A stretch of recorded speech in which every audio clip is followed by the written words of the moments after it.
L'association s'appelle les Ateliers de la Bruyère. C'est à l'origine, il y a 15 ans, une association d'insertion.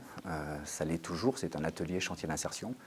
Le projet a porté sur le feutrage de laine de mouton. C'est une de nos activités et on souhaitait essayer d'en faire une entreprise.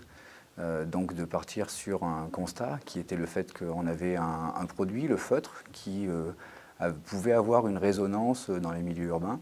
Et puis un problème d'activité économique dans notre secteur, sur SOG.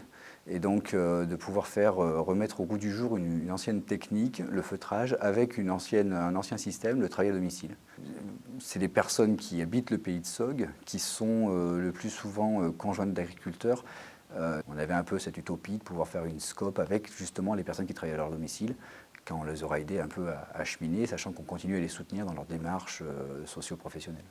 On est dans un milieu, ce cœur de l'Auvergne, ce midi de l'Auvergne, qui n'a pas beaucoup d'industrie, qui a du petit artisanat et qui voit toutes ses forces vives s'en aller par manque d'emploi. Donc l'idée était de permettre d'une part de stabiliser certaines personnes qui étaient sur place en souci d'insertion, qu'on appelle insertion parce qu'il n'y avait pas de travail, mais aussi peut-être permettre de créer derrière une dynamique, dire ben voilà, ici on a réussi à produire un peu sur un produit qui est ce fameux feutre un peu spécial, mais aussi peut-être de créer une dynamique derrière en disant ben voilà, le feutre c'est de la laine c'est le mouton, il y a toute une chose qui peut peut-être se développer économiquement autour de cela, soit en permettant à des stylistes ou autres d'être accueillis dans ce territoire sauguin pour voir comment ça fonctionne, enfin de redynamiser un peu le développement rural.